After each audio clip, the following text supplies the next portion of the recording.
I'm Shawn. And I'm Mike, and you're listening to Shawn and Mike Take a Hike.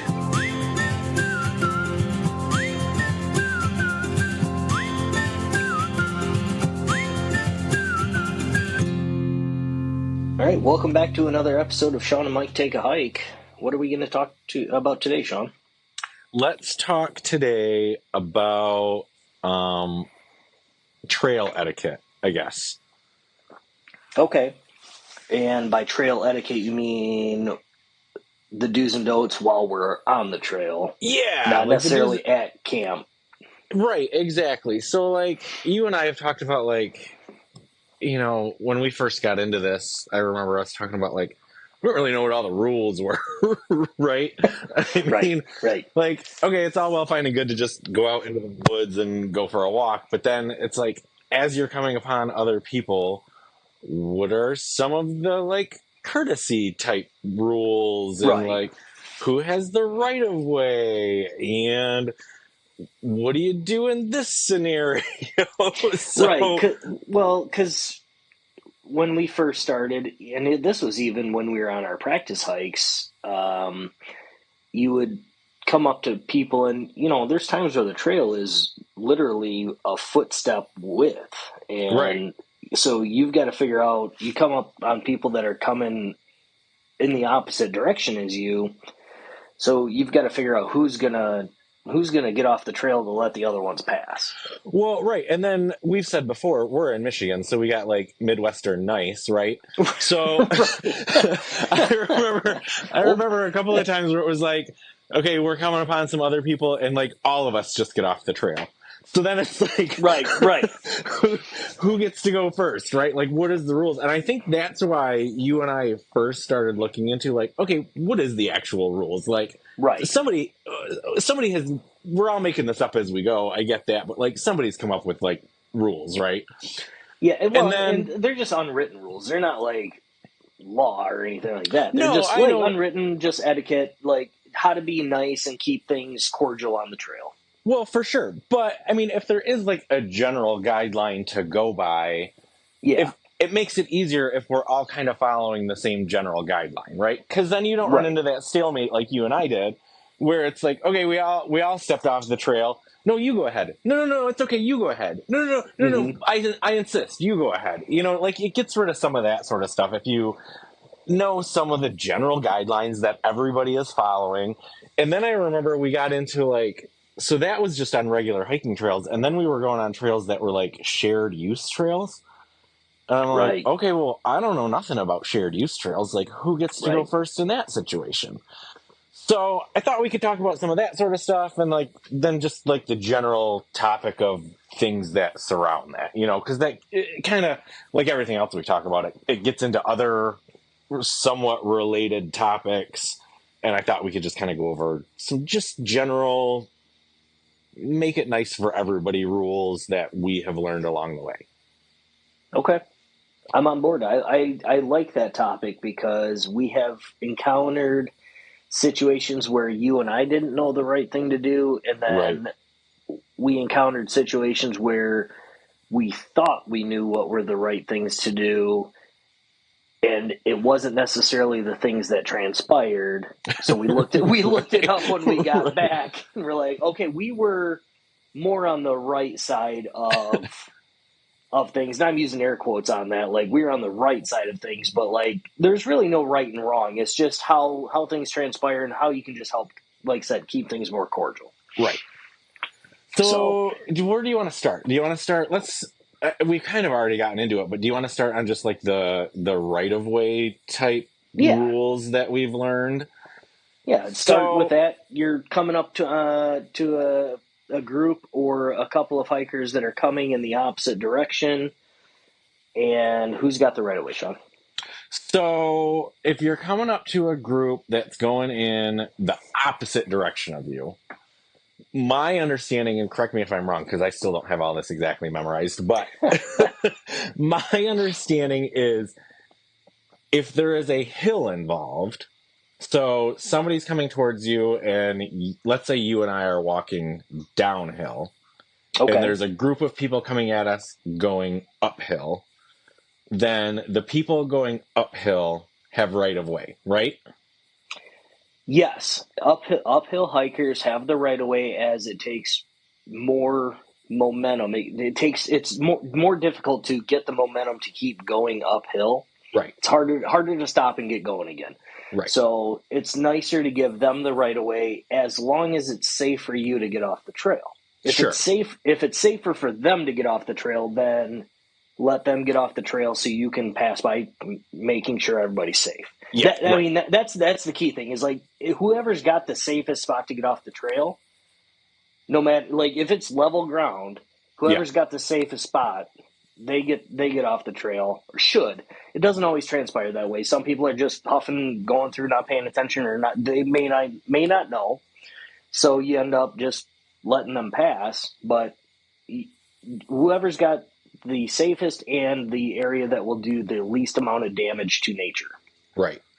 So, which kind of leads into the next point. So, like, if you're on flat ground, let's say, then the rule of thumb that you and I follow, and I think this is right, I mean, again, correct me if I'm wrong, but the general rule of thumb is, like, if you're coming up to people on flat ground, they're coming towards you, you're going towards them, then that next rule of thumb is whatever group is the bigger group gets right of way, right? And that's and again, that kind of goes to what you were saying, like, least impact to nature, the smaller group can get off the path just a skosh, and then theoretically that impacts nature less because you got maybe 2 people getting off the trail versus 10 people getting off the trail, right? Right. I think that's kind of the thought behind that. Right. If it's a 2-2 or a 2-3, then you just kind of do your rock, scissor, paper. Or it goes back to who's got an easier spot to get off, right? Like, I mean, if somebody's, if you're walking along a cliff, right, and the people on the one side, the people coming at you, for them to get off, which I understand you can kind of go off. We go by, like, same rules as, like, if you were driving. So, like, people going one way, you get off to the right. People coming the other way, they get off to their right. So if there's a cliff on their right, well, you're not going to make them get off the trail on their right. You know what I mean? Like, it's that sort of stuff. So whoever's got the easier time to get off, or a better spot to get off, that's kind of the general rule of thumb. Yeah. If you notice somebody is struggling and they want to keep the momentum, just let them keep going. If you're doing fine and all that stuff, let them keep moving, because it's going to take them a lot longer to get the oomph to get going again. Yeah, so, for sure. Like, if you notice anybody struggling, for sure. I mean, I think that's just common courtesy. Like, if somebody's really out there dying, then you want to let them, like, okay, don't interrupt their stride. Let them get on past, for sure. Okay, so then that brings me to, what if you're coming up behind people and you're going in the same way, same direction, but they're just going a lot slower than you want to go? What's the rule there? That really hasn't happened to us in practice. I beg to differ. Has it? Okay. Do you not remember me getting scared out of my mind when those people came up behind me?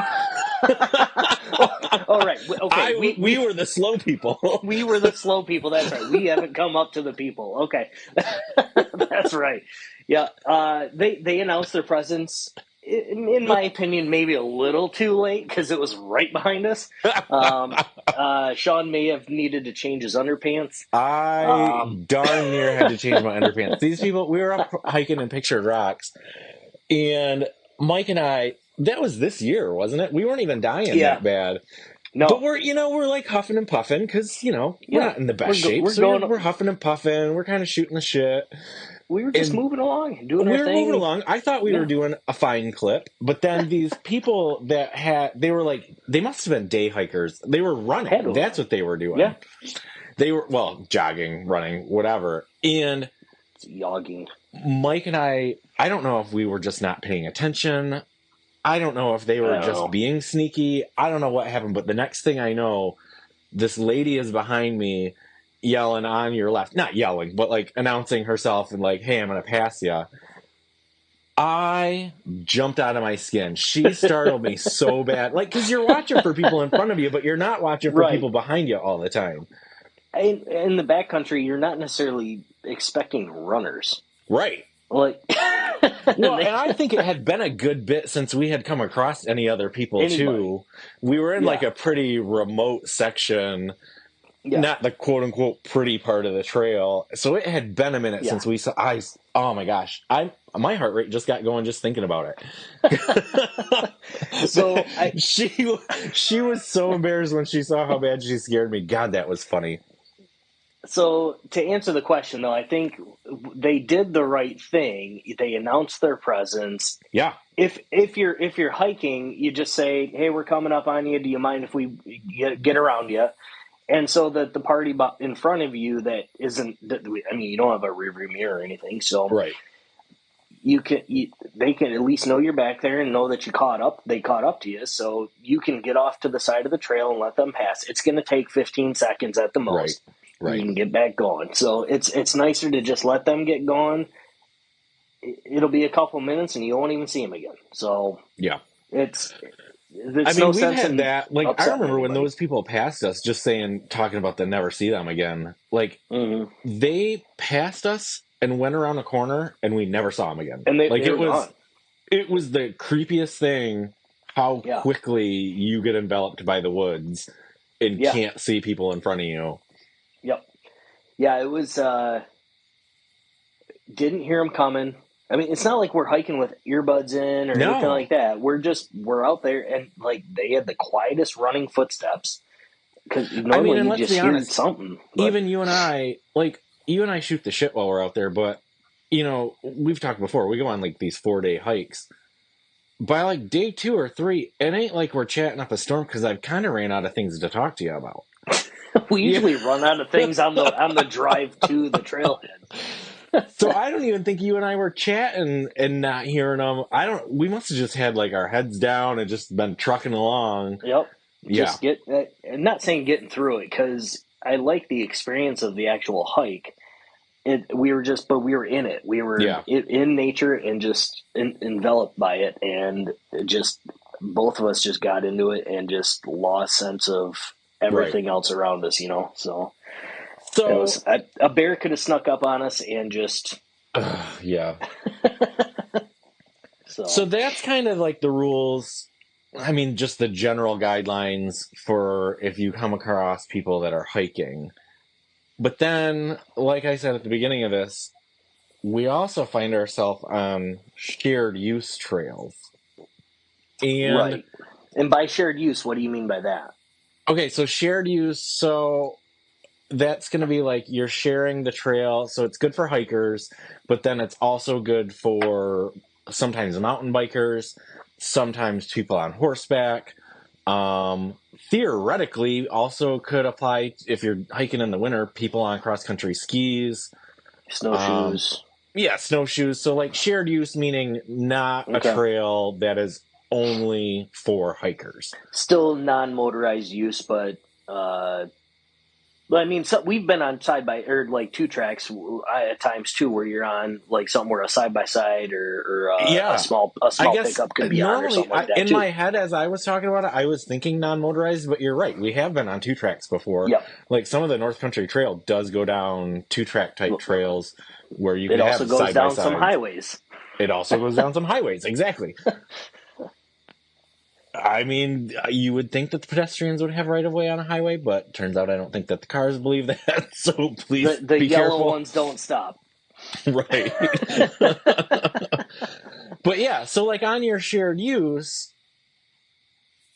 turns out there's like actual rules about that too, which I'll be honest, I did not know until we looked it up, because I kind of always thought that hikers or people on foot always had the right of way.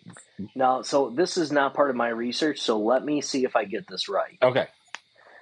My assumption, after you saying that hikers don't have the right of way, my assumption is the slower traffic yields to the faster traffic. So, like, if they're on mountain bikes trying to go 10 mile an hour, whatever they're going in the woods, they would have the right of way towards somebody jogging versus somebody hiking? Like, so the faster you're going is the right of way? So that is not the answer that I found. Okay. So that was my assumption. Well, So I'm wrong. That wasn't part of my research. So. And I'll be honest with you, the couple of places that I looked, it was kind of confusing. So most places that I found generally said most times that hikers have the right of way. And the one exception that I found to that was, and I'm not saying I agree with this, but this is the answer that I found, was that the people that supersede hikers are people on horseback. And the way, if I understood what I was reading correctly, and I'm opening space for me to be wrong in my interpretation, but the way that I understood it was basically you don't want to spook the horse. Fair. Which I do agree with that. Nobody wants to get kicked by a horse. So. Nobody wants to get kicked by a horse. So that's basically, they were saying, if I understood it correctly, you are to move out of the way for people on horseback and be calm and quiet so as not to spook the horse and endanger the rider of the horse. Okay. And that is different than a bicycle because you're not going to spook a bicycle. Right? Is how I kind of understood that. Like, and I don't think most horses that are out in that sort of environment are probably super easily spooked, but I agree you don't want to spook a horse. So, So I guess that, in my opinion, after hearing that, because I thought you were saying originally that the backpackers or hikers don't have the right of way, but so what I'm hearing then is the backpackers have the right of way because you don't have rear mirrors. You may not be able to hear a bicycle coming up on you or something along those lines. So they have to yield to you. It would be courteous of you to let faster moving traffic move forward, but you have the right of way. So, but it would be nice of you to get off, let them go around. So I guess I'm interpreting it different. So yes, a hiker does have the right of way over a cyclist. In that it is up to the cyclist to announce themselves and ask you to let them by. Yeah, like they can't just overtake you and, well, I mean, they can do whatever they want, let's be honest, but like they shouldn't just hog the trail and like kick you in the mud as they ride by. But it's up to them to kind of announce their presence and wait for a spot to pass you where you can safely get off the trail. Yeah. Well, at the same time then too, though, I think that would be the responsibility of somebody on horseback. Granted, you are probably going to notice that a horse is not as light-footed as a hiker or a bicyclist, things that don't make much noise. Horses are heavy and they make a lot of noise when they walk, typically. So I don't know how easy a horse could get off the trail. Well, depending on how wide the horse is. But I would assume the rider would, make some kind of a noise like or a whoa or something like that to slow down something, so you would know that they're back there. You'd turn around, see this horse, get the hell out of the way. Yeah. I mean, I give you credit. If I'm coming upon you and your horse and I don't hear the horse, I guess I give you credit for... Right, yeah. Well, and I'm thinking, so maybe you and I are talking about two different things, though, too, is like, are you talking we're going east and they're coming west on the trail, and so we're coming face to face? Or I'm thinking people like coming up behind us. Because that's an overtaking situation. That's like, I can't see you. You have to announce that you're there. That's always the responsibility of the party behind you, right? To announce and to ask to overtake. Yeah, I think that's true. I am agreeing with you that it is the person behind to announce themselves and make their presence known. I just think it puts when I'm talking about right of way, I guess I'm just saying, like, if it's horses coming up behind you, my understanding is that horses or horseback riders have the right of way, so it is the responsibility falls on the hiker to find the fastest spot to move off to the side to allow the horse to go by. Yeah. Whereas with a cyclist, it is the hiker has the right of way, so it is kind of you to let the cyclist by, but it's really more like less urgent, I guess, is the way I'm having it in my head. Yeah. And I believe the word you're looking for is the equestrian. Yeah. Yeah, well, I mean, I assume that's the right word, but I don't really know what that word means, so... Yeah, true. I was trying not to use it too much because I'm not positive I'm using it correctly.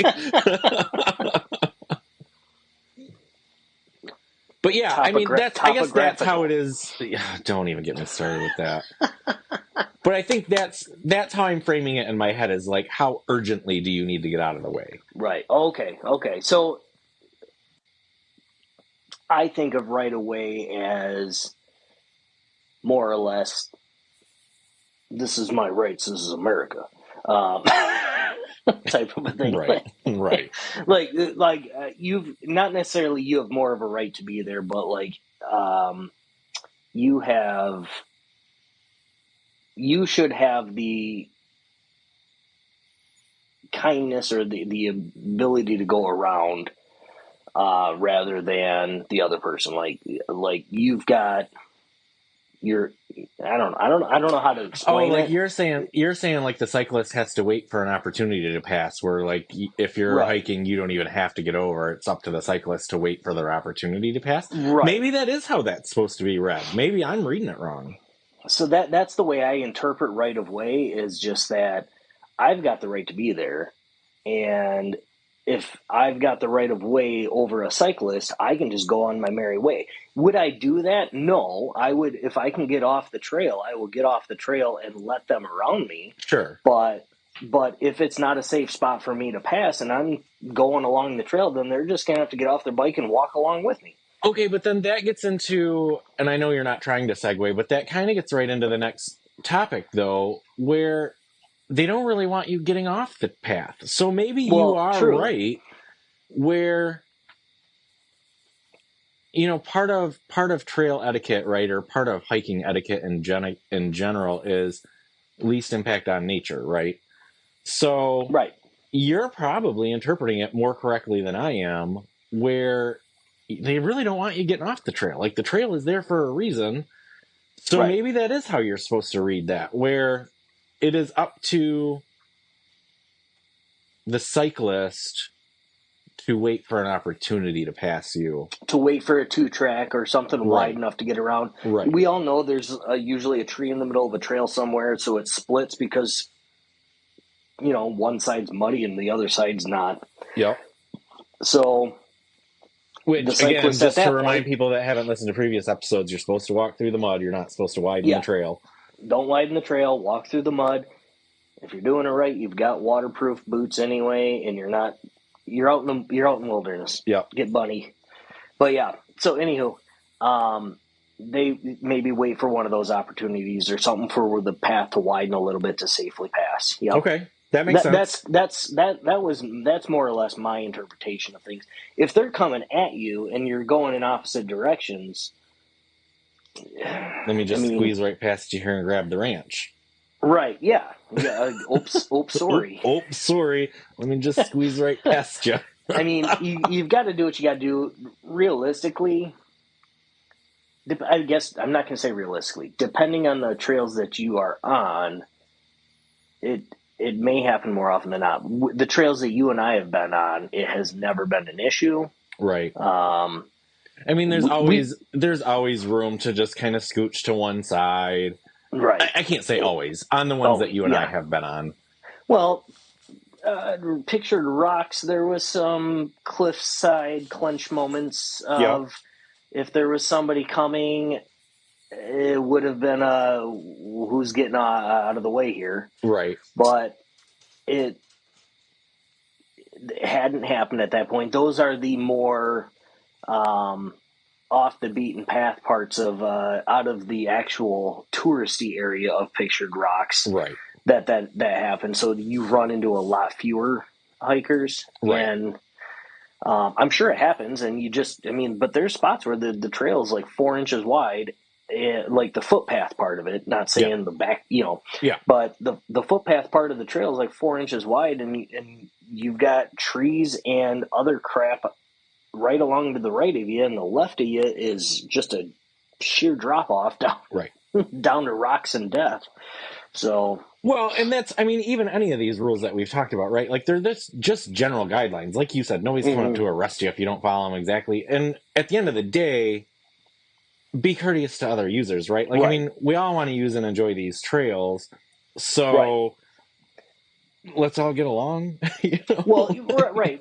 And don't be the person, like, if you're just out on this trail and you can safely get out of the way of a mountain biker, don't just like, nope, it's my right of way to be here, blah, blah, blah, and like just keep walking in front of them.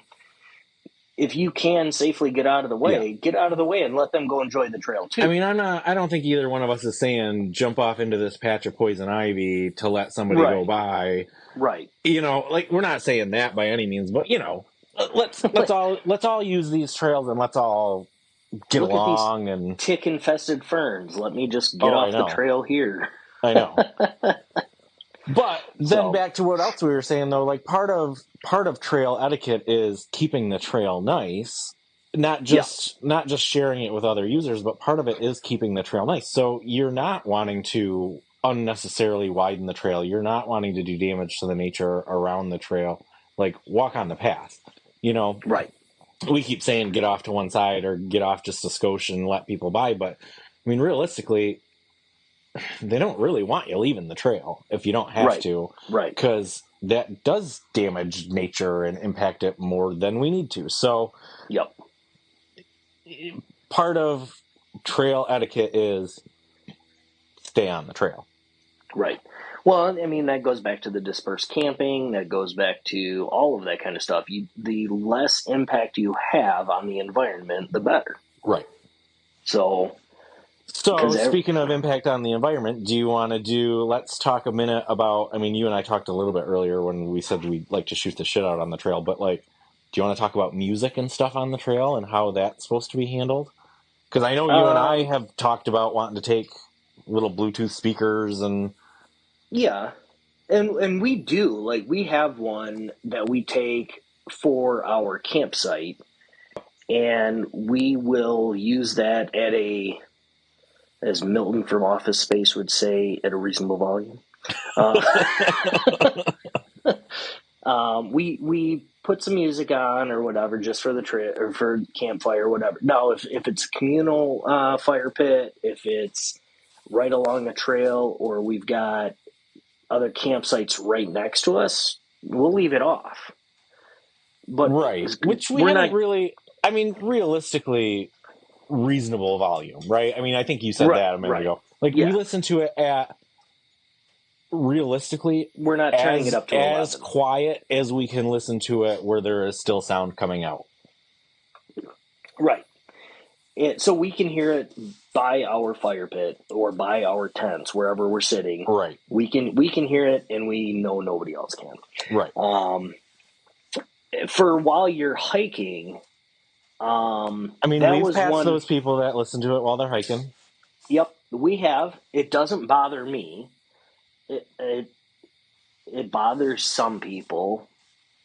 So I will say it doesn't bother me, but our experience with it has been people that are like-minded like we are, where it is only loud enough for them to hear it on their person, right? Like, normally it's somebody with it clipped to their backpack, and you can hear it as they pass you, but you can't hear it until they're passing you.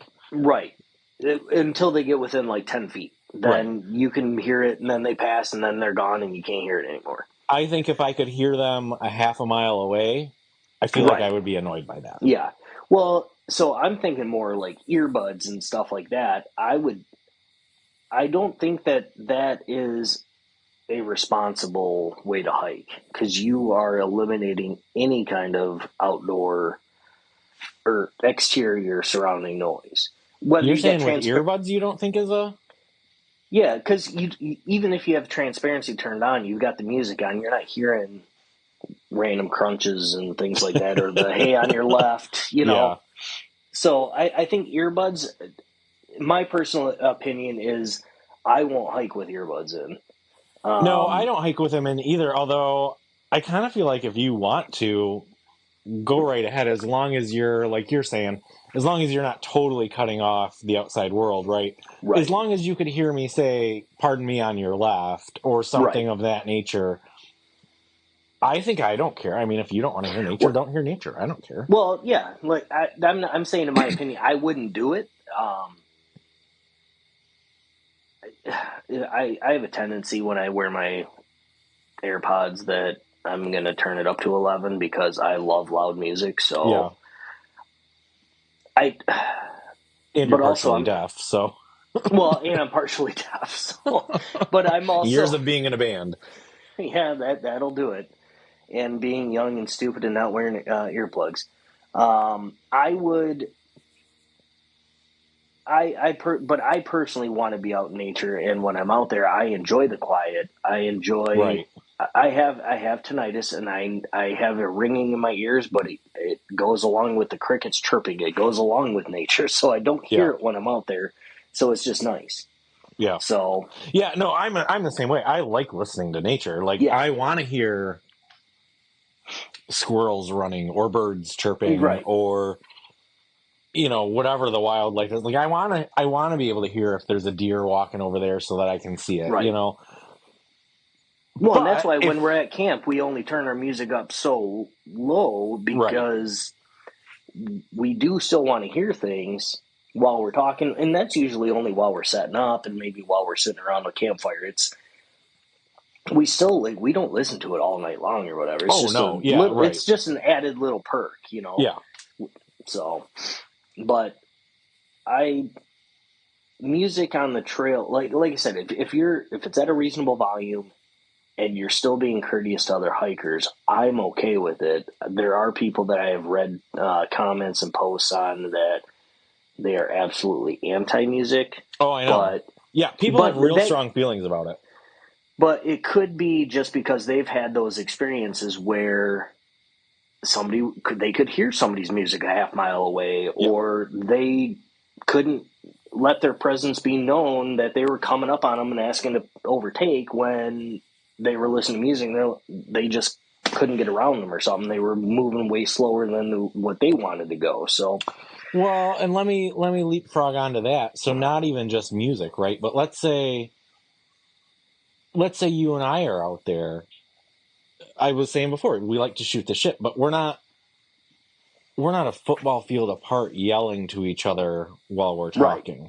We reserve that conversation so that we can have it at a reasonable volume that's not disturbing other people. And I think that goes to the heart of the music or the conversation or whatever. Have everything at a volume level that is not disturbing other people and is not disturbing nature. That's the general rule. Quit disturbing nature. Well, yeah, absolutely. Like you don't want the squirrels to just run away because you're blasting music.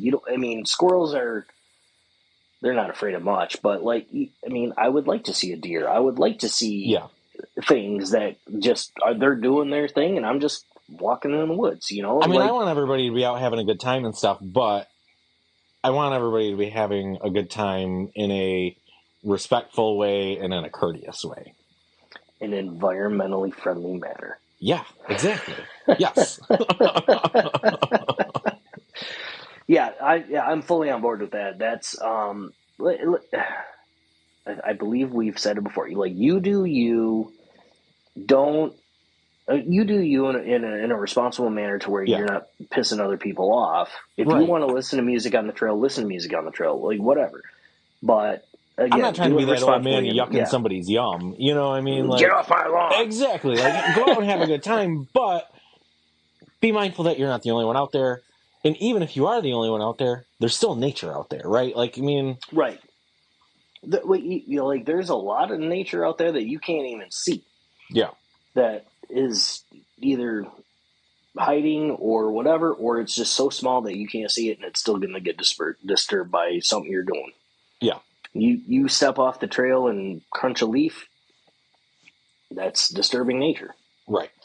So try to do that as little as possible. Is So that the theme?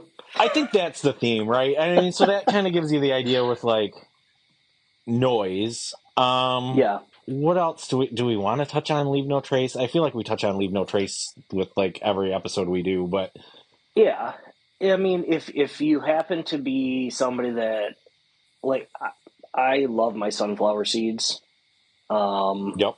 That's a thing where I've debated whether or not I should take sunflower seeds on the trail. I'm not a fan of the pre-shelled sunflower kernels. I like a baseball player or whatever. I don't do the chew. I do the sunflower seeds. So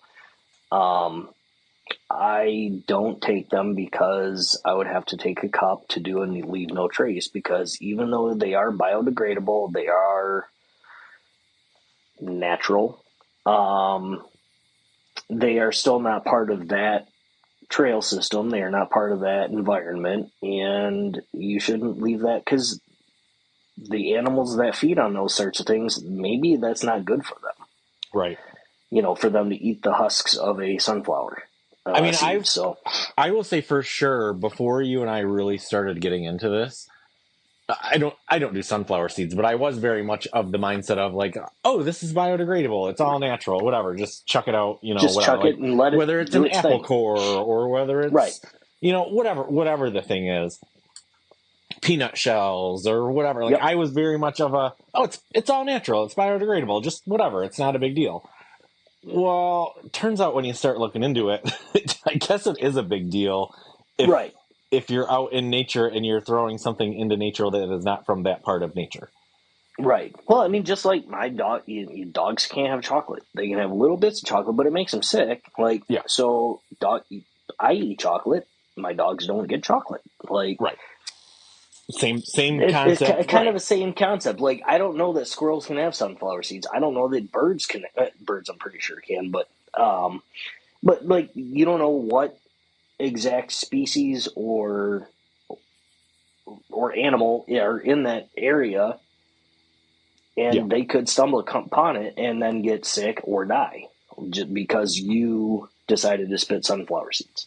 Well, and on top of that, I don't want to be walking through like ankle deep sunflower seed shells either. Well, let's be honest. There is that too. Like, I don't want to be walking through your trash just because it's biodegradable. Let me just leave it here in the middle of the trail. Right. Well, and that goes along with, like, we have walked through, like, not piles of, but we've seen cigarette butts on the trail. Oh yeah. Yep. And I'm not a smoker. I used to be, but it pisses me off when people just leave that, especially that kind of garbage, because that does not deteriorate that well. Yeah, that's real trash. Like, that's not even biodegradable trash. That's just like trash. Like, for sure, pack out your trash. Mm-hmm. I mean, pack out everything, I think is what we're saying, but 100% pack out your trash. You should know better. Come on. Yeah, exactly. If you are a smoker on the trail, just, I don't know, make sure it's out. Have a plan. Make sure it's out, and have a little case that you can put a spent cigarette butt in. Like, whatever. Do it right, and make sure that you are not leaving that crap behind. You brought it in with you. Take it out. Yep. Take it out. Yep. We don't want to see it. Right. So. And I mean, I don't want to get too deep in the weeds with leave no trace, because we've talked about leave no trace to death. But like, I mean, just pretty much comes up every episode. As a trail etiquette reminder, leave no trace is kind of involved in trail etiquette. Like, I don't want to see a bunch of trash out there. I don't want to come across I don't want to come across your toilet paper. I don't want to come across all your other stuff. Even if it is biodegradable, I still don't want your trash left out there. Take it out with you. I really hope that the person that left it behind, but didn't we come across like a tank top or a bra or something? What was that we came across? I think it was a tank. Was it a tank top, or was it one of those like gators? I think it was a gator. Oh, maybe it was one of those gators or something. Yeah. we found one of those on the trail, so I hope everything is okay. Because like clothing is like, if you find clothing on the trail, then that's really not a good sign. I know, that was kind of like, okay, what happened here? I'm hoping it just fell out of somebody's pocket, or their backpack came unzipped. Yeah. I hope they're not still out there. Right. Like, we walked past that. We didn't see any signs, didn't hear anything. So we're just like, that must have been an accident. Yeah.